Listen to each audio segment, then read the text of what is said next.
Vai ser rapidinho.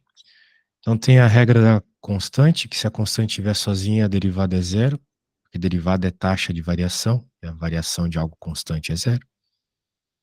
A regra da potência, se você tem um x elevado a n, o n cai, x na n menos 1, essa aqui é a que a gente mais usa. Se você tem uma constante multiplicando a sua função, a constante fica do lado, você só deriva a função. Isso vale para divisão também. Se você tem somas e diferenças, você pode fazer cada uma separadamente. Regra do produto, se você conseguir observar que a sua função é uma multiplicação, a derivada vai ser a derivada da primeira vezes a segunda normal, mais a derivada da segunda vezes a primeira normal. A regra da divisão é parecida, derivada da de cima vezes a de baixo normal, menos derivada da de baixo vezes a de cima normal, então esse menos ele está sempre acompanhando o termo da derivada da de baixo, dividido pela de baixo ao quadrado. Muito bem. Agora a regra da cadeia, né? A regra da cadeia melhor seria traduzida como regra do encadeamento, porque são derivadas em sequência, né? Encadeadas. Então a gente olha para uma função, a gente pensa, pô, isso aqui tá ruim de derivar. Se fosse simplesmente a raiz de u, eu saberia. Raiz de x, por exemplo. Isso aqui não tá na tabela, mas a raiz de x tá, vamos dizer assim. Então a gente chama a parte de dentro de u, e agora você tem uma nova função, então raiz de u. Então daí a derivada vai ser, ou melhor, você vai fazer a derivada dessas duas coisas novas que você chamou aqui, depois multiplicá-las, porque quando a gente multiplica, sobra exatamente aquilo que a gente quer, que é a derivada em termos de x. Aí você multiplica esses termos que apareceram aqui, das derivadinhas, das coisas novas que a gente gerou, e depois substitui o u pelo que ele é. Então eu vou fazer um exemplo aqui, depois você vai fazer um, só para a gente revisar. Tempo. Vamos lá. Deixa eu coisar aqui. Quase caindo. Agora sim. Muito bem, então, digamos que a gente tenha uma funçãozinha feinha.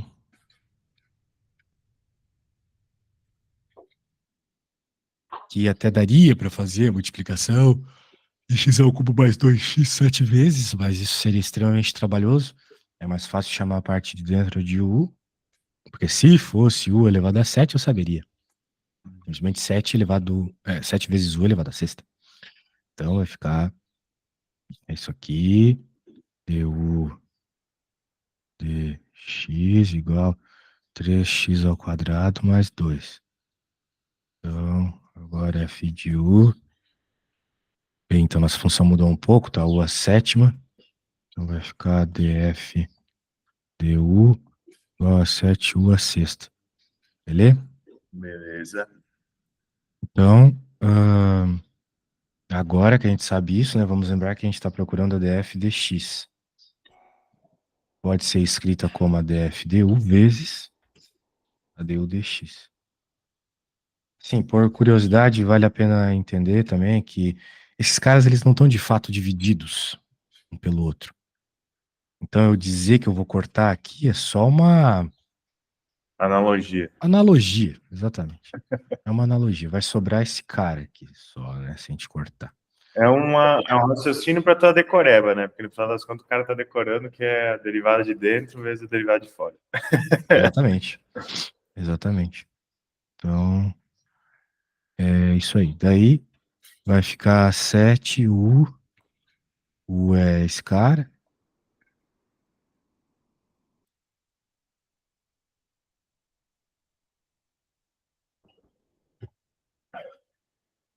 E o outro. Elevado a sexta, claro. E agora, esse cara aqui. E é isso. Beleza? Beleza. Muito bem. Existiria um jeito mais fácil de fazer, que serve para alguns casos, quando você conseguir fazer, aproveita, porque evita todas essas contas, né? Quando você observa que você tem uma função que ela é uma outra função elevada a um número, a derivada vai ser ng na n menos 1, parece que é a regra do tombo, né? E ainda tem aqui o gelinho. Então, no nosso caso, né,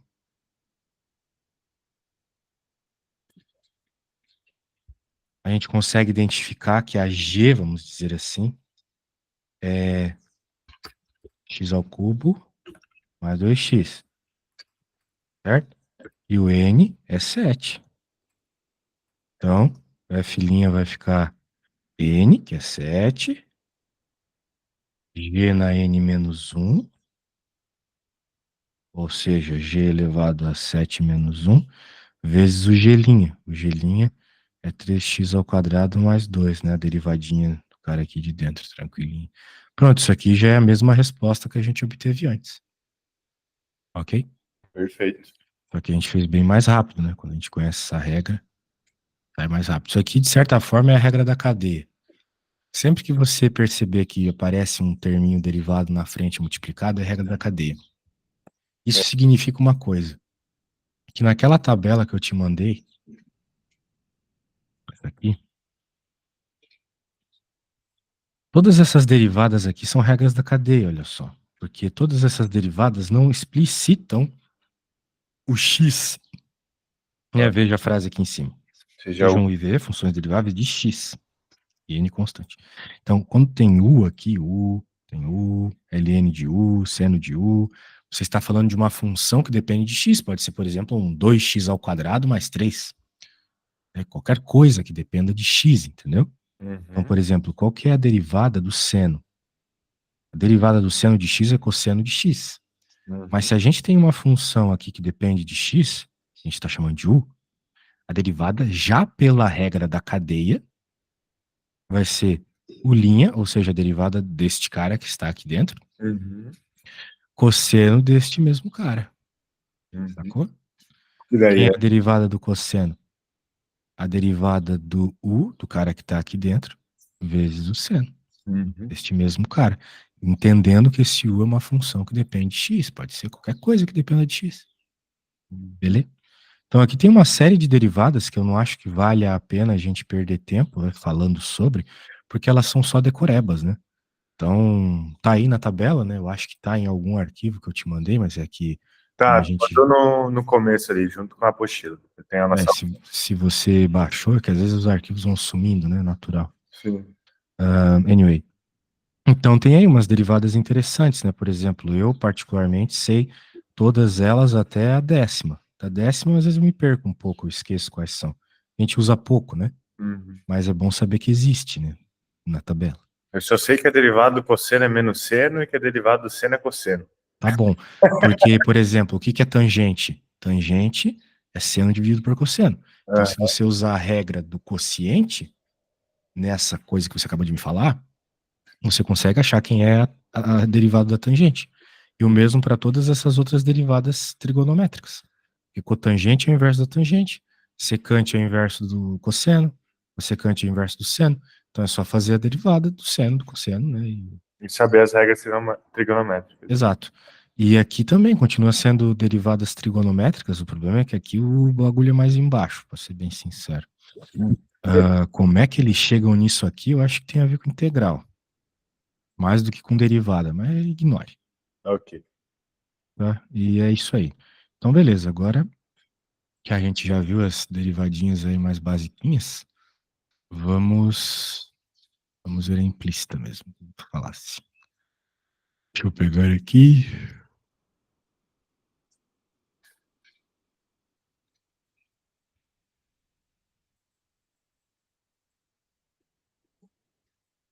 Blá, blá, blá, blá, blá, blá, blá. Exponencial. Derivada do exponencial é a mais de boa que tem, né? Que é ela própria. A derivada de NX é o próprio NX. Muito bem. Dito isto, derivação implícita. Qual que é a ideia da derivação implícita? Simplesmente você vai ter uma situação onde não é uma função. Não é uma função. É uma curva que não gera uma função. Então você pode estar se perguntando, não, mas como é que pode ser uma coisa matemática sem ser função? Para que algo seja função, você tem uma regra bem evidente, que é conseguir isolar a coisa, né? Você tem que conseguir isolar y, né?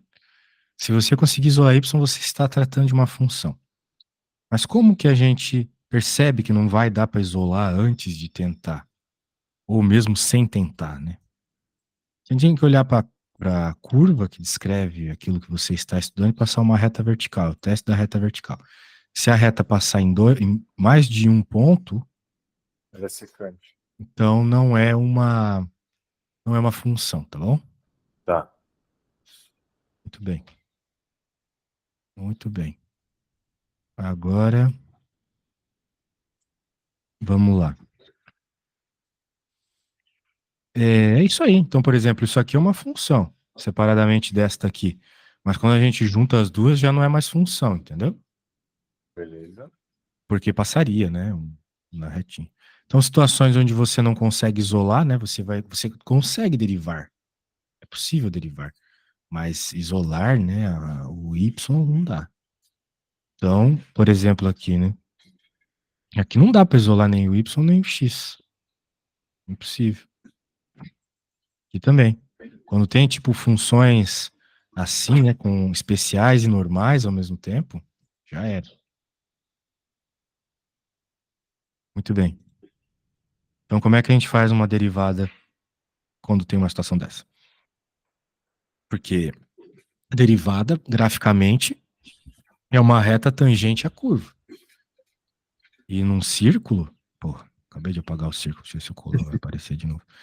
E a gente consegue fazer, né, retas tangentes aqui, ó, várias retas tangentes. Então tem derivadas, né, com certeza tem derivadas.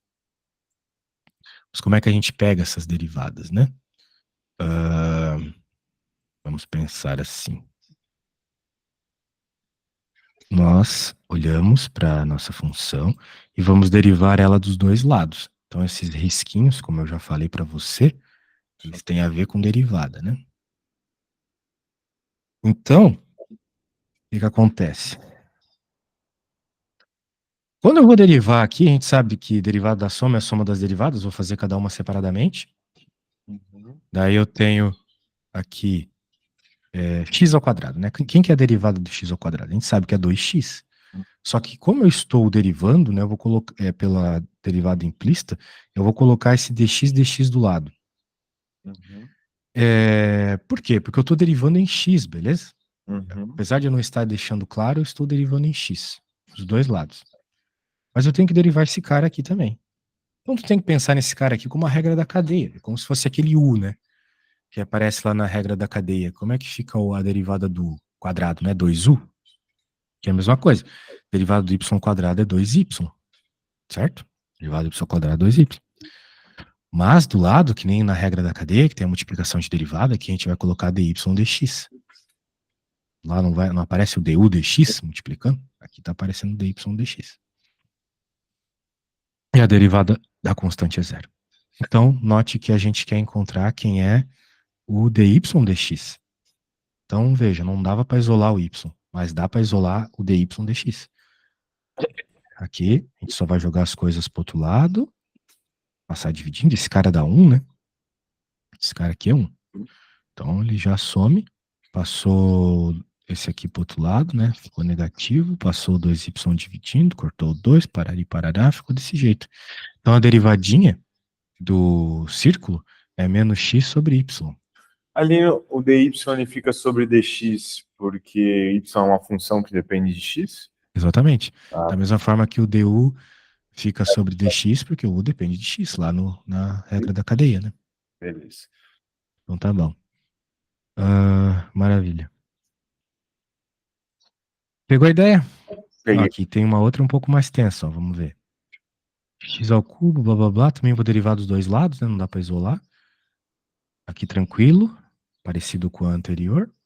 Mas aqui, como você pode perceber, tem um produto de funções. Então você vai ter que fazer a regra do produto. Então, derivada da primeira vezes a segunda normal Agora a derivada da segunda vezes a primeira normal. Certo?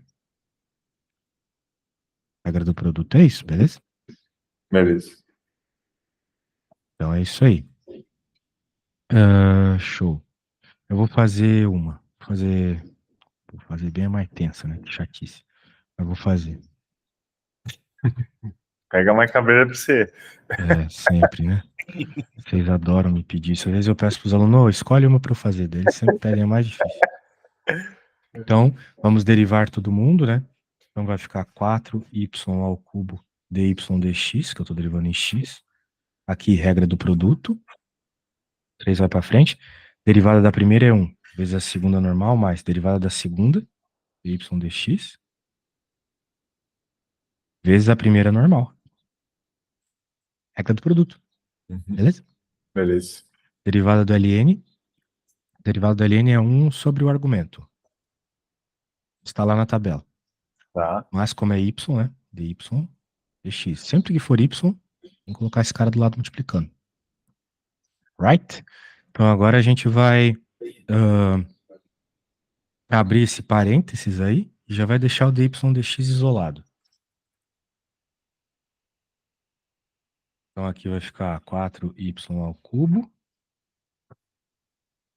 mais 3x do parênteses, mais 1 sobre y desse outro mano aqui. E quem é que não tem o dy dx? Só o 3y. Eu já vou passar para o outro lado também. Fica menos 3y.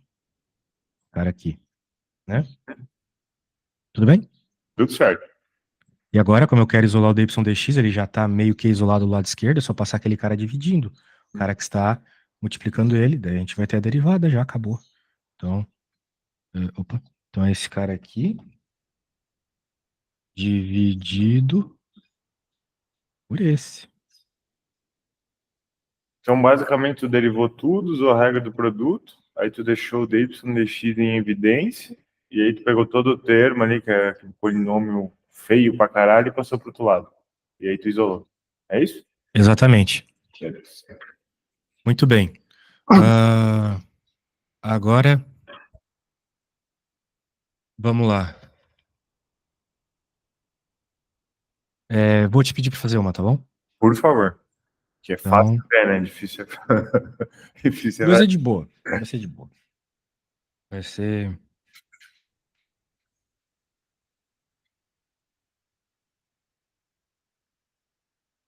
isto. Você tem a apostila, né? Tudo isso que nós estávamos vendo está na página 130. Então, se quiser dar uma olhada lá, mas acho que você consegue sozinho, tá bom? Deixa eu voltar para cá. E é isso. Valeu.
Cara, a parte que era para ser a mais fácil, que é isolar o dy dx, que Ah, é? eu fiz. É mais fácil mesmo. É só jogar todo mundo que tem dy dx para um lado, quem não tem para o outro, deixar o dy dx em evidência, né? E pronto, que nem eu fiz aqui, olha só. Todo mundo que tem dy dx multiplicado, eu passei para o lado esquerdo. E já deixei aqui dentro da casinha aqui, todo mundo que estava multiplicando dy dx, deixando ele em evidência. Depois passei para o outro lado. Mas me manda aí o que você fez. Com certeza tá errado. Deixa eu mandar aqui.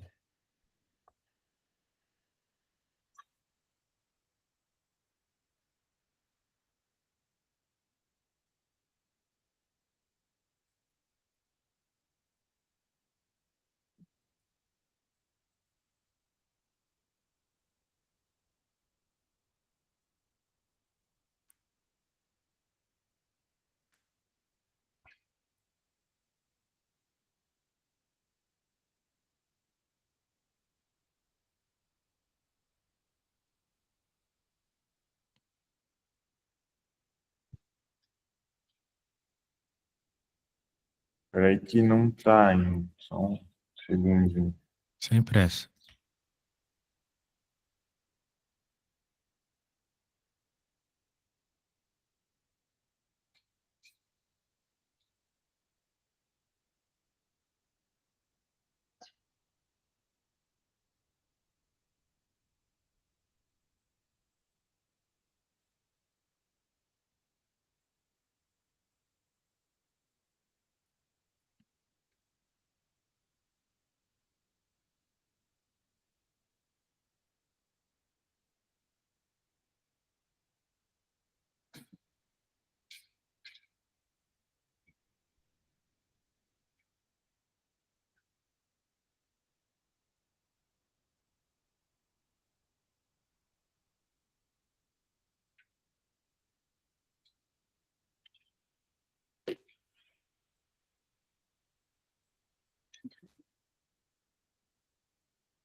Foi só a segunda parte, velho. Tomar no cu. Peraí que eu acho que vai que é a primeira. Sem pressa, velho. Às vezes buga essa porra. Ah, agora foi a primeira. Vamos ver. A segunda foto é a primeira parte. Tá chegando aí.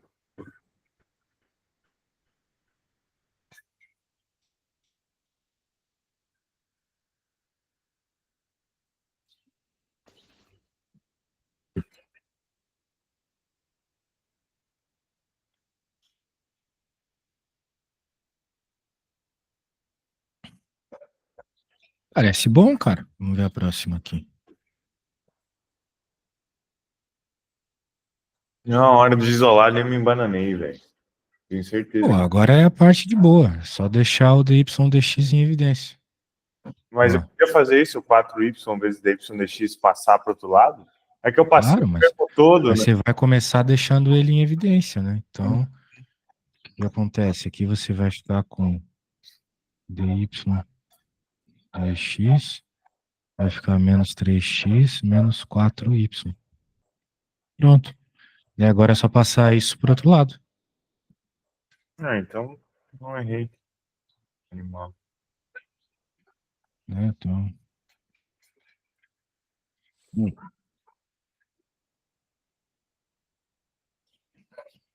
A primeira vez eu usei regra do produto do outro lado, achando que tava multiplicando. Daí eu fui ver o enunciado e eu vi que tava o mais, não multiplicando. Eu falei, não.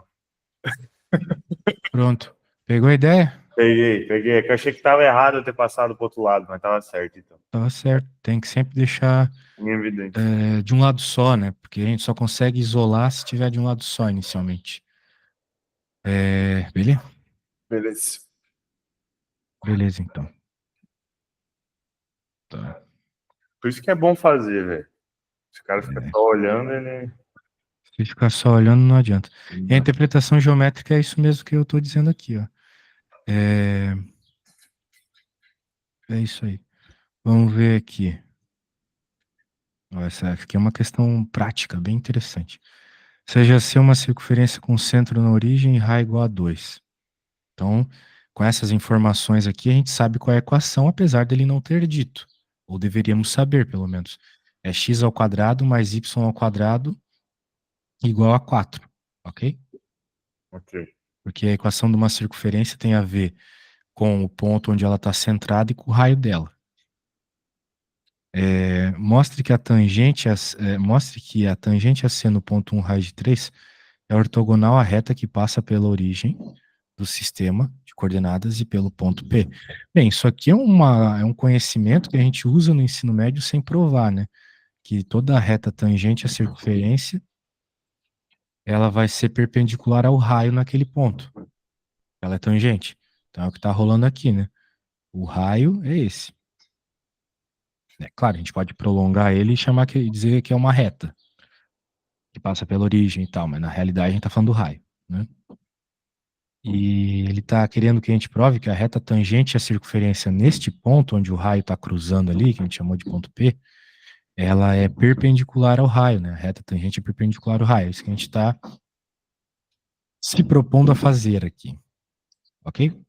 Ok. Então, o que nós temos que fazer, já que nós estamos falando de reta tangente, é a derivada, né? Lembra que lá nas primeiras aulinhas de derivada eu falei para ti de reta tangente e tal, que a Triangular. reta tangente era o limite, É. daí a gente ficou fazendo todo aquele cálculo do limite.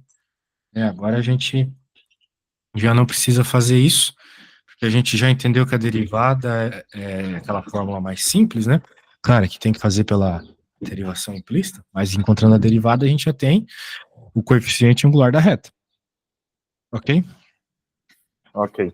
Então, a derivada está aqui. Muito bem. Bem, a função está aqui, né? Nós iremos derivá-la para encontrar o coeficiente angular. E depois, se a gente quiser, encontra a equação da reta.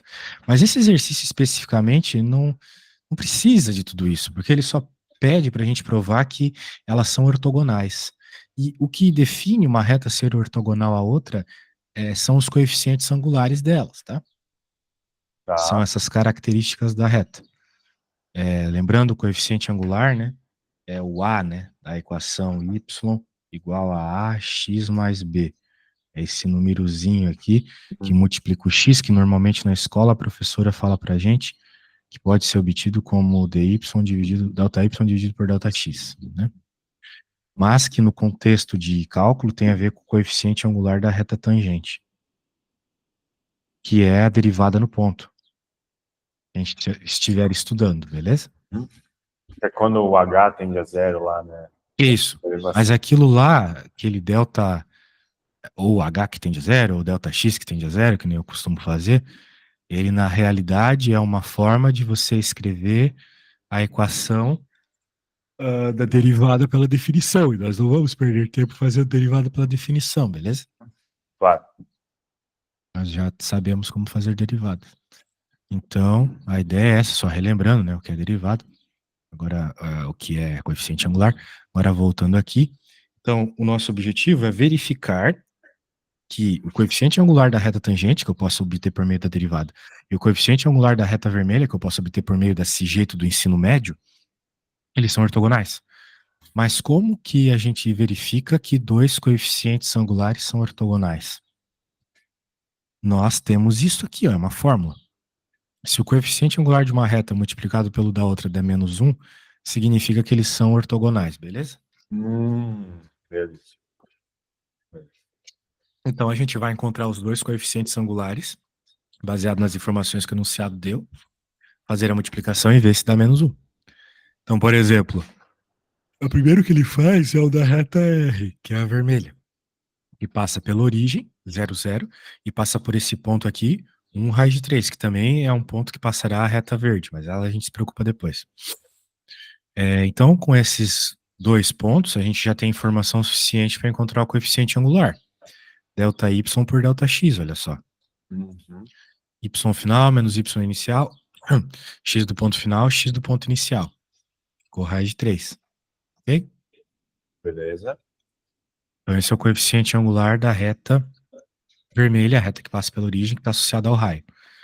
Agora, a reta tangente neste ponto, então a gente vai ter que fazer a derivada e aplicar os valores deste ponto. Como é um círculo, vai ter que fazer a derivada pela implícita. Né? A gente já viu essa derivada hoje, mas é basicamente 2x mais 2y dy dx igual a zero. Passa o 2x para o outro lado, vai ficar menos 2x. Passa o 2y que está multiplicando aqui a derivadinha para o outro lado, vai ficar menos 2x dividido por 2y, que vai dar menos x sobre y. A gente já viu isso lá em cima, lembra? Uhum.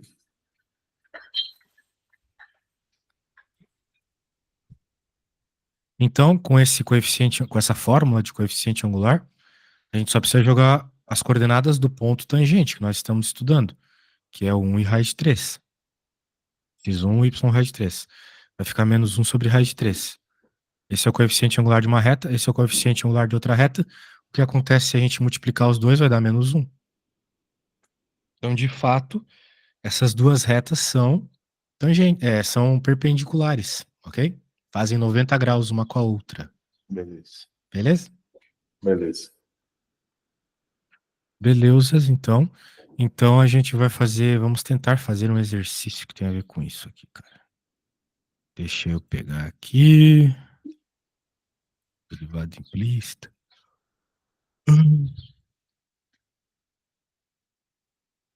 Ó, essa aqui me parece ser implícita e segue a mesma ideia desse que eu acabei de falar com você, tá bom? Então, o que é que tu vai ter que fazer nesse exercício aqui? Eu vou falar rapidinho, mas você com certeza conseguiria pensar. Eu vou falar para facilitar a tua vida. Ó, mostre que as retas tangentes a essas curvas na origem são perpendiculares. O que essas curvas têm de especial? Não dá para isolar o y. Tá. Então, derivada implícita. Você vai Uhum. fazer a derivada implícita, vai encontrar a expressão das derivadas, que você já sabe que tem a ver com o coeficiente angular da reta tangente, certo? Uhum. Vai jogar nessas equações a origem. Quem é a origem? É o ponto 0, 0. Vai jogar, então, nessas equações que vão surgir da derivada, que são os coeficientes angulares, você vai jogar o ponto 0, 0 Tá. e vai ver se são perpendiculares, fazendo a multiplicação e vendo se essa multiplicação dá menos 1, ok? Tá bom.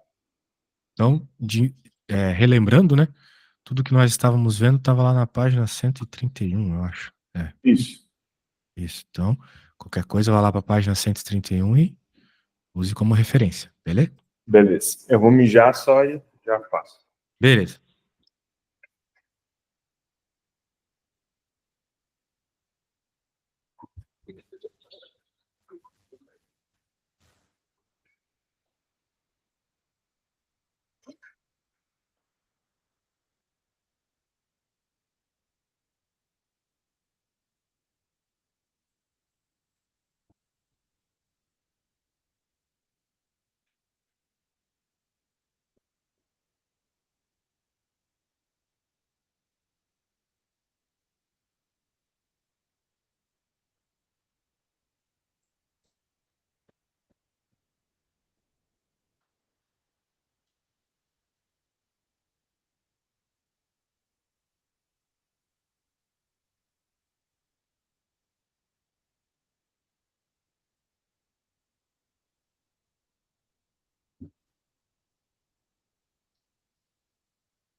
Bom, vamos ver.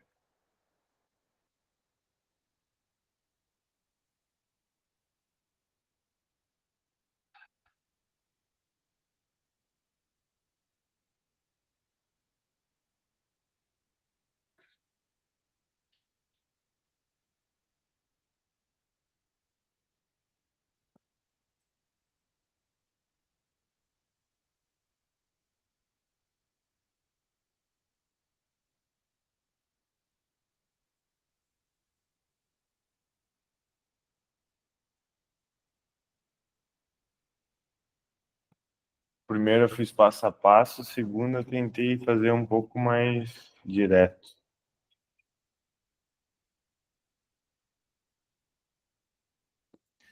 Opa, eu vi tua mensagem agora, você tava falando alguma coisa? Não, sim, tava falando que eu acabei de te mandar. Tava Ah, falando que a tá. primeira parte eu fiz mais passo a passo, né? E a segunda eu tenho que fazer um pouquinho mais direto. Mas eu não acho que eu acertei, não. Tudo bem. Tá, nós tínhamos duas funções, daí você derivou. Tá, peraí. Eu derivei parte por parte ali. Então, tipo, eu fiz primeiro 4y ao cubo, quanto que é a derivada. Certo. Ah, certo, certo, certo. Entendi a sua ideia. Tá aí aqui. Aí, Tá, faltou você colocar do lado do x quadrado ali o dy dx, né? não, eu voltei na segunda página daí. Ah, tá. Aí eu só fiz as derivadas para não me perder. Ficou meio confuso, né? Ah, tá errado. Porque o dy dx, ele vai só do lado do x quadrado. Ah, Só do lado do x quadrado. Né? Porque, ó, derivada da primeira vezes a segunda normal, mais derivada da segunda. Quem que é a derivada da segunda? Dy hum, dx, vezes a primeira normal, x ao quadrado. Ok? ok. Aí você errou porque você colocou o dy dx na frente de todo mundo. Ele não tá na frente da primeira derivadinha ali da regra do produto. Ok? Ok. Entendeu o teu erro, né? Sim. Daí aqui vamos ver a outra.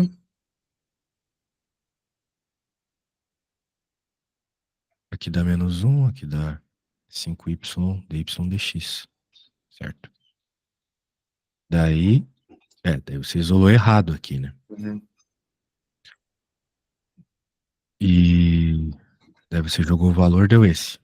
Se tivesse isolado certo, né? Até talvez daria pra levar em conta, mas não levou. Vamos ver o outro aqui. Sendo que a gente fez uma parecida com essa antes, hein? Então, Não tem nem desculpa, né? não tem desculpa. Ah, daí aqui.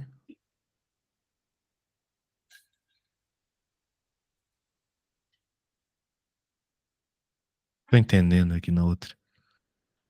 O que que é isso aqui? Eu já fui derivando o Ah, segundo. já tá derivado já. Tá, qual que era a função mesmo?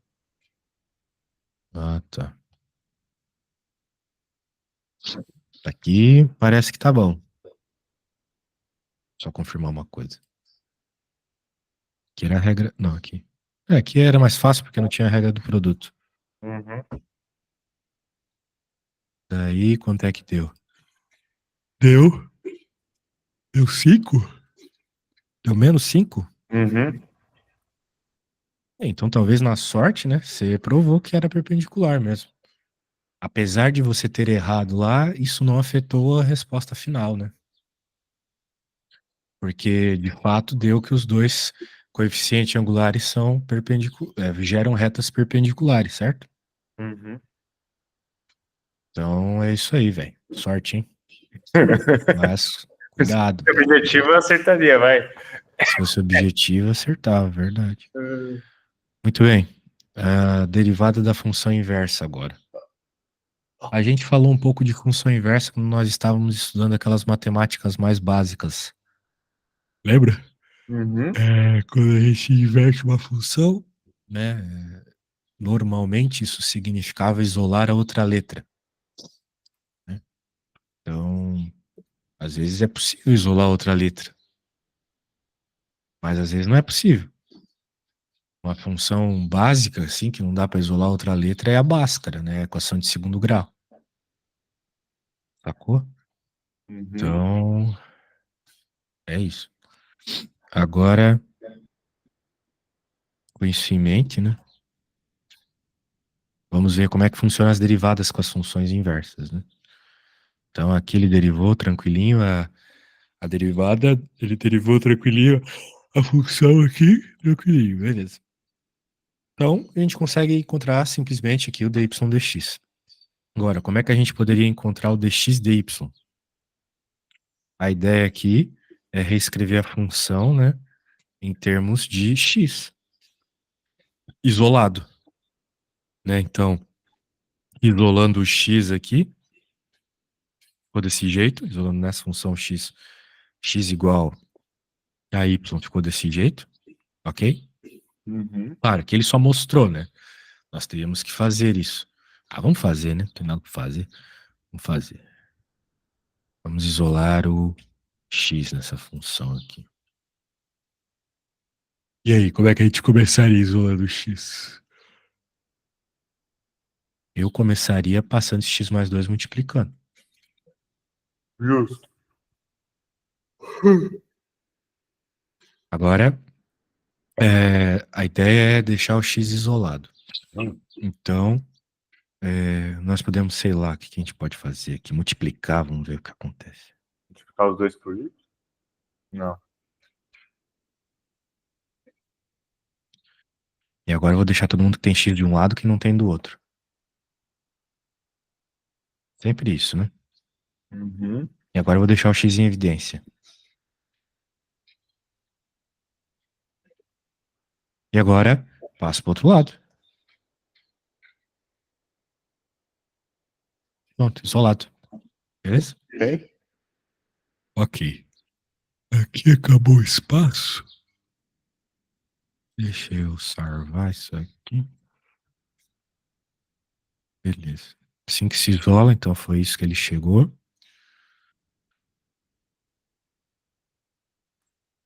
E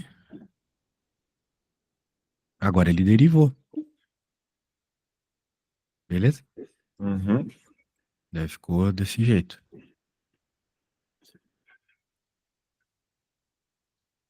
Daí ele chega numa conclusão bem interessante, que a derivada inversa é 1 sobre a derivada normal, né? Veja só. E a derivada normal tinha dado isso. Aqui a derivada inversa deu isso. Ok? Ok. Veja que elas têm relação, né? De certa forma. Ok? Ok. Então tem uma relação. Daí é que ele vai provar, né? Parar todo. E é isso. E é assim que ele chega nas derivadas trigonométricas lá inversas que eu tinha te dito que era difícil de obter. Eu até achei que era por integral, mas na verdade nem é. Muito bem. Então é isso. Tá bom? Então, pediu derivada inversa, tem que fazer isso aí. Tem que pegar a derivada normal, né? Se for mais fácil, e inverter. Simplesmente colocar 1 sobre a derivada. Só isso. Né? Então, por exemplo, claro, para isso a função tem que ter inversa, né? Se não tiver inversa, a coisa fica um pouco tensa. Tem função que não tem inversa, né? Daí o que que a função precisa para ter inversa? Ser bijetora. É uma função bijetora, uma função que é injetora e sobrejetora. O que que é uma função injetora? Injetora é uma função que para todo x vai ter um y diferente como resposta. E sobrejetora significa que o contradomínio é igual à imagem dela. Aí tu ressuscitou o ensino médio, hein? É, exatamente. Mas eu lembro disso aí, né? Resumidamente, né, para assim fazer um negócio bem tosco, né, você pode dizer que vai ser simplesmente para as funçõezinhas normaizinhas. As funçõezinhas normaizinhas, elas têm inversa. Beleza? Função que tem muita firula, ela não tem inversa. Basicamente é isso. Agora, é isso aí. Beleza, vamos fazer um exercício de derivada inversa. Estamos na página 138, grava esse número aí. Uhum. Depois a gente voltar. Para dizer que fizemos uma de inversa.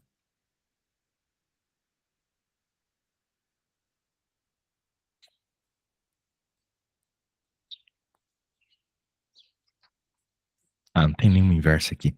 Então vamos voltar para 138 mesmo. Vamos ver uma nova matéria, derivada paramétrica. A derivada paramétrica é um negócio assim um tanto avançado, provavelmente aí no futuro do curso de engenharia você vai ver bastante também. Paramétrica é bem importante. Por quê? Porque às vezes escrever os termos do jeito que a gente está acostumado, só em x e y, não nos dá uma ideia muito boa de como funciona. Daí a gente tem que parametrizar, escrever em função de outra coisa. Por exemplo, num círculo, como é o caso aqui. Veja só, nós temos um círculo. A gente viu que escrever com x e com y, às vezes é meio chato. Mas nós sabemos que círculo tem a ver com ângulo, né? Então, uma forma interessante de escrever um círculo é com coordenadas que envolvem ângulo. Ou seja, o que a gente chama de coordenadas polares, né? Tem a ver com o seno e o cosseno. O x é o a cosseno θ, o y é o a seno θ. Eles têm a ver com ângulos. Então, isso aqui é uma parametrização. Eu escrevi tanto o x quanto o y em termos de um valor só, do t, que o a é constante, o a é o próprio raio. O que varia o meu x e o meu y ao mesmo tempo e da mesma forma é o t, ok? Que obviamente tem a ver com o ângulo. Obviamente, né? Porque o ângulo ele associa tanto o valor de x aqui na horizontal quanto o valor de y na vertical, certo? Então, é essa. Claro, de onde tiramos esse seno e cosseno aí? Bem, daí é uma questão de você conhecer, né, o funcionamento das funções, né? Círculos e coisas redondas, assim, de modo geral, se descrevem muito bem com ângulos, né? Então a gente normalmente parametriza com seno e cosseno. Mas às vezes tem parametrizações de outras formas também. Mas vamos começar com essa que é a mais clássica. Beleza? Então parametrizar é isso, é escrever duas, como pode ser, duas dimensões em termos de um parâmetro só. E daí como é que fica a tal da derivada nessa ideia aí, né? Ela fica como se fosse uma regra da cadeia. Porque, de certa forma, eu estou escrevendo o x e o y em termos de um outro parâmetro. Que nem quando eu estou lá na regra da cadeia e escrevo o u em função de x, e depois a f em função de u, né? A regra da cadeia é tipo uma forma paramétrica. Beleza? Então, a ideia é essa, né? Então, nós estamos usando vários conceitos aqui. Primeiro, a questão da regra da cadeia. Agora, a questão da função paramétrica. Ou melhor, da função inversa. Porque eu sei que eu conseguiria escrever a minha função toda se eu, entre aspas, invertesse o t aqui, né? Porque a função originalmente dependia de x e y. Agora ela está dependendo de t. Então, é como se o meu t, né, descrevesse x e y. Então, vamos dizer assim, o x depende de t, o y depende de t, e a minha função depende de x e de y. Certo? Então, de certa forma, a função ela depende de t. Que x e y dependem de t. Então, se eu inverter, né? Se eu inverter a função que depende de x e de y, na prática eu posso escrever uma função que depende de t. Certo? E no caso, depende de x e de y. Portanto, né? Eu posso encontrar informações de t fazendo inversão. A ideia é essa. Beleza? Pegou a ideia? Peguei, mas porra, complicado. É uma decoreba, né? Sim, uma decoreba. Tem muito conceito no cálculo que é legal saber, mas na prática tu não usa. Por exemplo, a regra da derivada pela definição. Lá é inútil, né? Nunca vai usar aquilo para resolver um problema. Mas Aqui você também. cai na prova, né? Se na prova te pedirem faça pela definição, tu vai ter que fazer pela definição. Pra dizer nunca, nunca, eu acho que uma vez no mestrado eu tive que fazer a derivada pela definição de uma função que não dava pra derivar. Que tinha fatoriais, algo do gênero assim. Mas só uma vez também. Calma aí. Que eu lembre assim, até me marcou bastante, porque, pô, bizarro, achei. Tem que fazer pela definição, alguma coisa. Mas é isso. Muito bem. Ó, deriva esta funçãozinha aqui. Então, tá aí a funçãozinha, tá aí as derivadinhas dos parâmetros. Quem que vai ser a derivada da função? Bem, a função ela foi definida como já de forma paramétrica, né? Ela poderia ter sido definida de um jeito normal e depois a gente parametrizar. Mas ela já foi entregue para nós paramétrica. Então, se ele está querendo a derivada, a gente normalmente está associando a derivada de y dx. Então, vai ser quem? Vai ser a derivada parametrizada em y, a derivada parametrizada em x dividido. Beleza? Beleza. Então, aqui, quando a gente fez essas derivadas básicas aqui, fizemos a divisão, ficou desse jeito. Só que agora a ideia vai ser substituir essa parada aí para deixar em termos de x. Não é difícil, né? Porque a gente já sabe como t se relaciona com x, se relaciona dessa forma.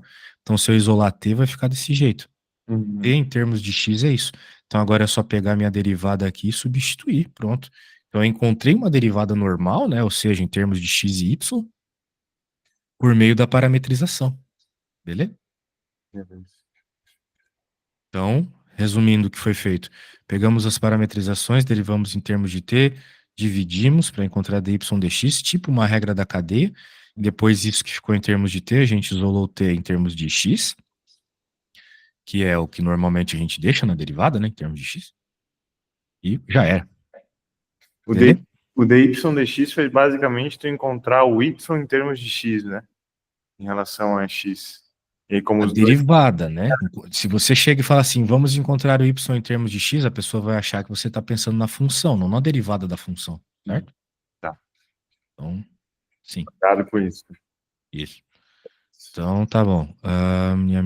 Aqui uma funçãozinha meio treta, né? Bem, será que dá pra fazer isso aqui ou seria não, muito Negócio meio trabalhoso? feio, hein, velho? Muito trabalhoso. Muito trabalhoso isso Tem uns aqui. negócios feios aí, hein? Porra. Velho, cálculo é brabo, né? Como eu falei pra você, é normal 90% da turma reprovar numa universidade, né, federal, estadual. Uma universidade boa mesmo, né? Boa, qualquer uma pode ser, né? Mas uma universidade que o pessoal é chato, assim, o pessoal reprova mesmo. Só não tem pena. Sim. Normalmente, assim. Eu tinha pena quando eu era professor, por isso que eu não servia para ser professor de escola, de faculdade. O professor de cálculo 2 ele reprovou a turma inteira quando eu dava aula em faculdade. Eu passei a turma inteira. Então alguma coisa estava discrepante ali, entendeu? O cara reprovou toda a turma e tu aprovou a turma toda. Sim, no mesmo semestre, entendeu? Então a turma era um lixo e eu aprovei. Eu só reprovei quem não fazia nada mesmo, né? Não tinha nem como dar nota, né? Mas o outro lá reprovou todo mundo. Mas daí vinha as coisas tudo errado pra ti, tu dava certo em tudo ou tu fazia as É questões que, muito... é que era na época da pandemia também, então era meio várzea. Ah, tá, na época do online. Era meio várzea. Isso. Aí. Mas na escola também, o professor de matemática deixava todo mundo em exame e eu passava todo mundo. Tu Era dava muito preguiçoso, velho. escola na Era física? muito vagabundo como professor, não tinha condição. Eu pensava assim, o aluno que quer aprender, ele vai aprender com a minha aula, entendeu? Não precisa eu ficar tirando nota na prova. Ele vai aprender, se ele quiser. Quem não quiser, não adianta. No fim do ano a gente tem que passar mesmo, os caras. Tem essa também, né? No final do ano vai ter que passar de qualquer jeito. Sim. Então, pra que ficar enchendo o saco, me incomodando, né? Eu pegava e já dava nota aí pra quem queria só nota. Quem queria aprender, meu, ficava ali do lado, né? Sim. Tu deu aula onde? Em qual faculdade? Deu aula no IFC, Instituto Federal Catarinense, lá de São Bento do Sul. É o Desk ali, não é? Não, tem o Desk lá. Tem o Desk? Acho que tem. Mas era o IFC mesmo, Instituto Federal Catarinense. É federal, né? O DESC é estadual. E tu dava aula do quê? De física? Sim, as físicas um 2 3 experimental um 2 3 e no ensino médio também. Ah, mas tu curte mais física ou matemática? Eu sou físico, né? Eu curto física. Ah, você é físico? É, É que eu não olhei teu currículo, eu só sei que você tem 300 tipos de PhD. é, eu sou físico. Só que eu estudei muita física matemática, né? Então, tô meio que acostumado. E esses cálculos aqui também a gente usa o tempo todo, não tem muito o que fazer. E tu fez física para dar aula ou tu tinha algum outro objetivo? Cara, quando eu entrei eu queria ser cientista, assim, mas daí eu vi que é meio zoado. Ia morrer de fome? Não, também. A questão é que, além de morrer de fome, eu acho que a ciência hoje em dia é muito migué, muita política. No Brasil, principalmente. E fora também, tu tem que produzir uma série de coisas que às vezes ninguém vai usar, entendeu? Então, por exemplo, eu posso ficar minha vida toda estudando uma teoria que não tem nada por trás dela. Mas é uma teoria ali que tá dando dinheiro pra alguém, entendeu? Sim. Então, eu acho que não vale a pena gastar o meu tempo com isso. Fazendo o que eu faço aqui, te ajudando e tal, eu acho muito mais valioso, entendeu? Eu não dava valor ao que eu fazia. Agora eu dou bastante valor ao que eu tô fazendo aqui, ajudando as pessoas e tal. Não, imagino, isso é muito mais impactante. É porque hoje em dia a ciência virou um jeito das empresas provarem o que elas precisam aprovar. E aí é isso, né? Porque é eles que financiam os estudos. Até os Estados Unidos está nesse modelo, né? Tem um amigo meu que tá indo para a área farmacêutica lá, e ele falou que é exatamente isso. Tipo, ele entrou com uma cabeça achando que ia virar cientista e acabou que ele só virou um aprovador de remédio novo que não funciona pra porra nenhuma. Exato. O mundo está cada vez menos apegado a Deus e mais apegado à ciência. Daí o que que acontece? A ciência acaba virando uma religião. Hoje em Exatamente. dia, se tu chega e falar, não, a evolução tá errada, os caras te atacam pedra, velho. Numa faculdade é capaz deles te bater. Cara, E pior que é verdade mesmo, virou uma religião. é muito mais fácil você ter uma discussão saudável, assim, numa igreja, né, sobre teses teológicas e coisas do gênero, do que chegar numa faculdade de física e dizer que o Einstein estava errado. É verdade. Então, e é basicamente esse o meu problema com a física hoje em dia. Tipo, tá estudando uma coisa ali que tem um monte de gente escrevendo paper, ganhando bolsa e recebendo patrocínio, mas às vezes por trás daquilo não tem nada. Então, pô, tô uma máquina de falar merda, entendeu? Literalmente, porque não tem nada por trás. Tu fala uma merda inteligente, né? Mas Exato, uma merda que tá bem escondida. é, Assim, quantos papers eu já escrevi que eu não sei se o código ali tava funcionando ou não. Eu confio que o código tava, entendeu? Mas não tem como ter certeza que o código que eu pus o gráfico lá no artigo gerou alguma coisa razoável, sacou? Então, e é cada vez mais computacional, menos físico. Tu fica mais programando que falando de física, de fato. E, e as teorias, elas estão assim mesmo, porque, por exemplo, o que que o Einstein fez, né? O Einstein ele tentou resolver assim, o problema que ele tentou resolver na parte da relatividade era muito mais tenso do que o Newton, né? O Newton ele queria explicar como é que funcionava a queda dos corpos, beleza. O Einstein ele já quis explicar como é que funcionava para funcionar a queda dos corpos, entendeu? ah, O Newton via as coisas caindo e explicou, pô, vou tentar explicar esse negócio aqui. Daí bolou a gravidade, né? Daí perguntaram pro Newton, mas o que que faz a gravidade ser assim? Ele falou que não sabia. Então Einstein foi lá e tentou explicar isso. Daí ele teve que bolar uma teoria extremamente matemática, né? Que não tem uma relação com o mundo visível, que é essa teoria aqui, né? Ah, que basicamente te diz que a geometria, ou seja, matemática pura, tem a ver com energia e matéria. Ou seja, de certa forma, a matéria gera espaço e vice-versa. Isso é bem contraintuitivo, mas isso resolvia muito problema, né? Muitos problemas que a mecânica do Newton não resolvia. Por exemplo, o periélio de Mercúrio, um monte de outras coisas. Só que isso aqui, cara, é uma aproximação. tem como dizer que isso aqui explica de fato o universo, assim, resumidamente falando. Mas daí os caras vão lá e dessa teoria, eles tiram um monte de viagem, por exemplo, buraco de minhoca. Buraco de minhoca é uma coisa que surgiu disso aí, vou para um lado para o outro do universo. Buraco negro. Tem como dizer que um buraco negro existe? Na equação sai, mas existe de fato? Não sei. Aquela foto lá é Miguel, não é? Eu acho que é Miguel aquela foto. Eu acho que é Miguel aquela foto? Meio estranho, né? Alguém, a gente ter tanta tecnologia assim, ter um. E um monte de outras coisas, né? Por exemplo, uma coisa que me irrita profundamente é os caras ter tanta certeza que isso aqui é verdade, mas quando eles chegam, eles falam assim, ó, 98% do universo a gente não sabe o que é. Porque 75% é energia escura e 20%, 23%, né? É matéria escura. Mas como eles têm tanta certeza disso, se 98% eles não sabem o que que é? Exatamente isso. Então, eu não acho que é nada funcional a ciência como ela é hoje em dia, entendeu? Como é que tu pode ter tanta certeza de uma teoria que, para explicar uma coisa que eles têm tanta certeza, que é a expansão do universo, não saiu naturalmente aqui? Eles tiveram que colocar um termo a mais. A mão, a mão. Vamos colocar um termo a mais aqui. Daí esse termo explicava a expansão do universo. Que loucura. E Entendeu? aquele. E outra, expansão do universo ninguém provou que existe. O Não, que eles provaram que existe é que as coisas estão se distanciando da Terra. mas o James Webb não provou que isso de expansão de universo é migué? Que não tem nenhuma reflexão dos corpos na distância da velocidade da luz, que é, por exemplo, tu olhar o Sol era basicamente a luz do Sol chegando até você, né? Sim. E o James Webb provou isso que era o contrário, não era?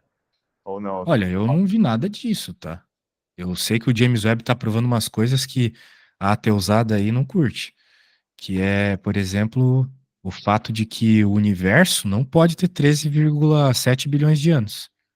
Porque a ideia de ele ter 13,7 bilhões de anos é o seguinte: se a gente vê uma foto do universo há 13,7 bilhões de anos, não espera-se não ter galáxias, não ter estrelas formadas, galáxias grandes, porque o universo estava Se formando. começando ali, né? Demora até tu gerar um aglomerado de estrelas e tal. Mas o James Webb bateu fotos dessa época do universo e viu galáxias. Então, galáxias gigantes, tão grandes quanto as de hoje. Então, alguma coisa estranha tem, entendeu? Daí os caras falam, então é porque o universo não tem 13 bilhões de anos. Na verdade, ele tem 50 bilhões de anos.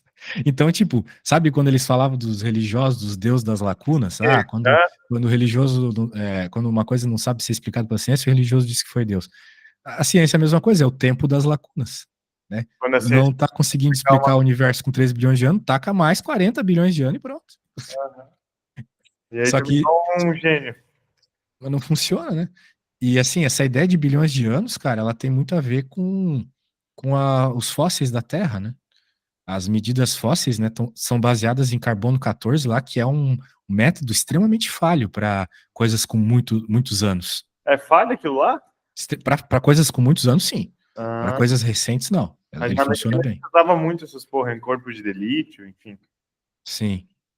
Então, para coisa de medicina, eu suponho que funcione bem, porque são coisas recentes, né? Uhum. Sim, Mas sim. para coisas antigas, velho, impossível. Por exemplo, tem uns estudos que já estão velhos pra caramba já. Eles pegaram o osso de dinossauro, que supostamente tinha, sei lá, bilhões de anos, né? Chega a ter 100 bilhões de anos, desculpa. Chega a ter mais de 100 milhões de anos. E daí eles não, né? A coisa fóssil lá dizia isso. Só que daí o que que aconteceu? Eles foram e tiveram que cortar o osso, né? Para conseguir levar de um lugar para outro de helicóptero. Quando cortaram o osso, tava com cheiro de podre. Ué, Tinha sangue, tinha coisa assim. Coisas que não durariam milhões de anos, entendeu? nem fodendo. Pois é. Então, coisas assim, né? Eu suponho que possa durar 1000 anos, coisas do gênero, quando bem cuidado, né? Mas milhões, cara, milhões de anos não é 1000 anos. Milhões de anos é coisa pra caramba. E, entendeu? Então, como é que a datação fóssil pode estar certa? Inicialmente, mesmo depois da teoria do Big Bang, supunha-se que o universo tinha no máximo 100 mil anos. Só que foram essas datações de carbono que acabaram fazendo os físicos terem que aumentar o tempo, porque as datações da Terra estavam mostrando 4 bilhões de anos. Então, como é que podia o universo ter 100 mil só? Ah, então aumenta o ano. É aquela Aumenta o ano. Só que chega num limite que não dá mais, né? Porque se tu vai aumentando o tempo de existência de uma galáxia, como é que fica a questão da perda de energia da estrela, né? Porque a estrela tá lá mandando fóton, soltando energia, né? A estrela tá sendo consumida lá, né? Consumindo, fazendo a fusão nuclear e tal. Vai chegar uma hora que tanto tempo assim faria tudo já tá gelado, entendeu? Então alguma coisa tá muito errada nessa teoria. Entende? Cara, que loucura. E de fato, hoje você negar a ciência é tipo. Calma aí, rapidão. Alô, bom dia. Tudo certo? Pode sim. Aham. Tá bom, valeu. Tchau, tchau. Pode ir. Cara, mas Não, que. mas é isso mesmo. A ciência hoje em dia virou religião pra caramba, assim. Darwinismo mesmo, cara. O que não falta é provas de que a teoria de Darwin tá errada. Não tem fóssil de transição. A questão das proteínas. Para tu gerar uma proteína aleatoriamente, a probabilidade é maior que a do tempo do universo, cara. A Olha só. probabilidade é um sobre uma proteína. É 1 elevado a 10 sobre 70. Como é Pra que você pode gerar ter uma proteína proteína simples, hein? Oi? Pra tu gerar uma proteína aleatoriamente. Isso. Como é que tu vai ter gerado tanto corpo com tanta proteína? Entendeu? É, e aquela ideia lá daquela sopa de proteína que começou a criar os primeiros micro-organismos, que era. Aquela ideia, né, que até tem o experimento, né? Uhum, Aquele experimento é a maior falha. No próprio artigo desse experimento tá lá que era só um toy model, assim, não poderia valer uhum. para explicar de fato. Mas os caras adoram, né, não ler as coisas direito e tentar.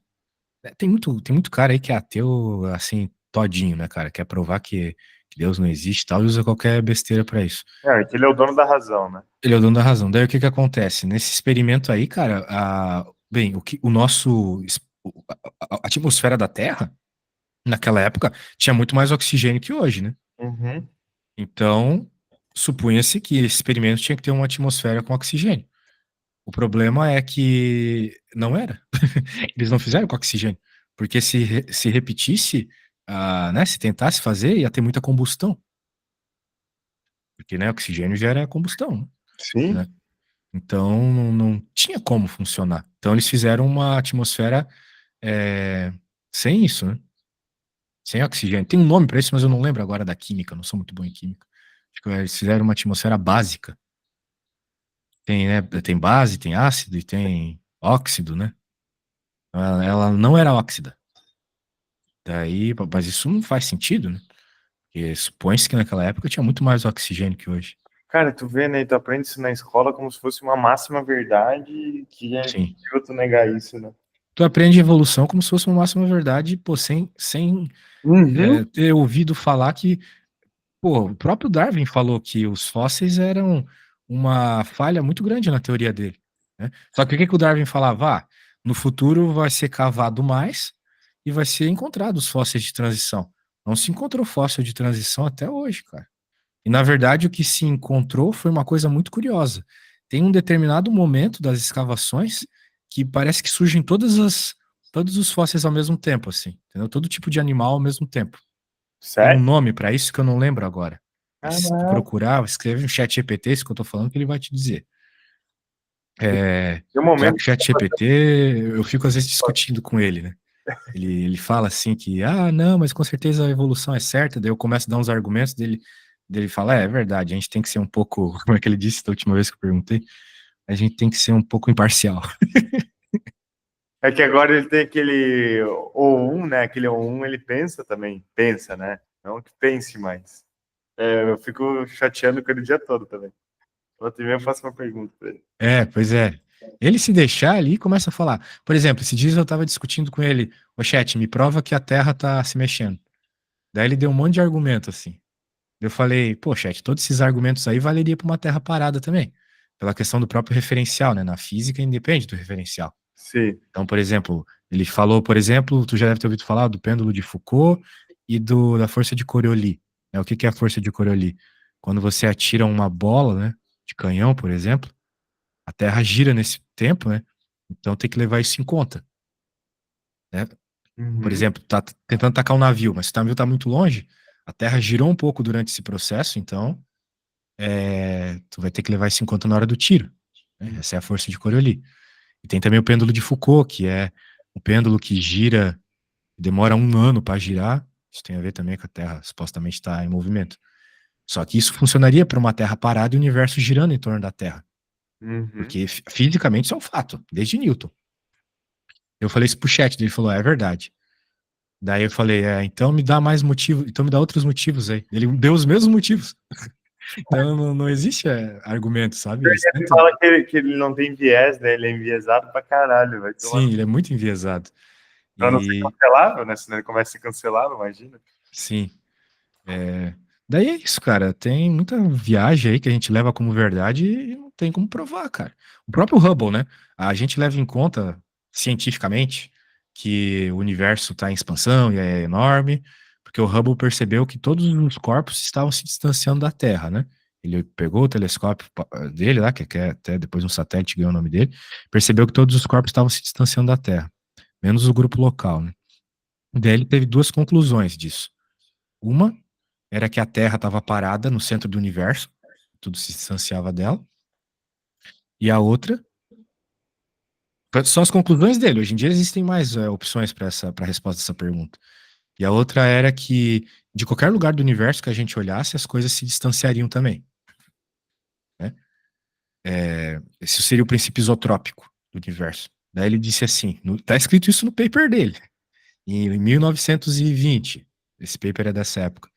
Ele falou assim: vamos escolher a segunda opção, ou seja, o princípio isotrópico, que qualquer lugar do universo a gente olha e vai ser a mesma coisa, por motivos de modéstia. Meu Entendeu? Deus. Então o cara usou um argumento completamente fora da física ali para dizer que esse é o motivo certo.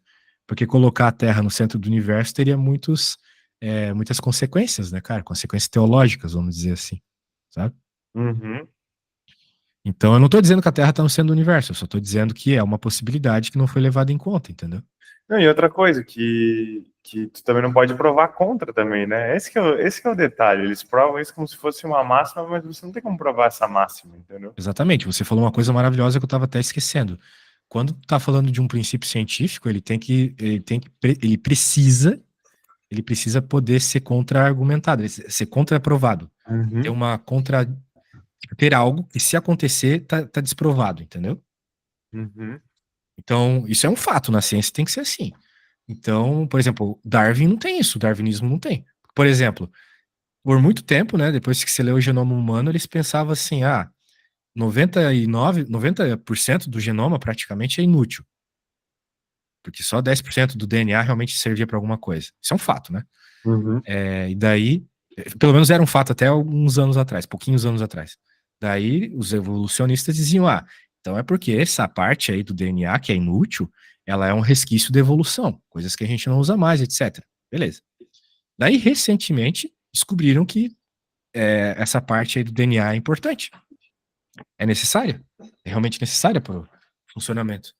Daí o que os evolucionistas disseram de fato é necessário, porque na evolução a gente precisa que algumas coisas fiquem, entendeu? Então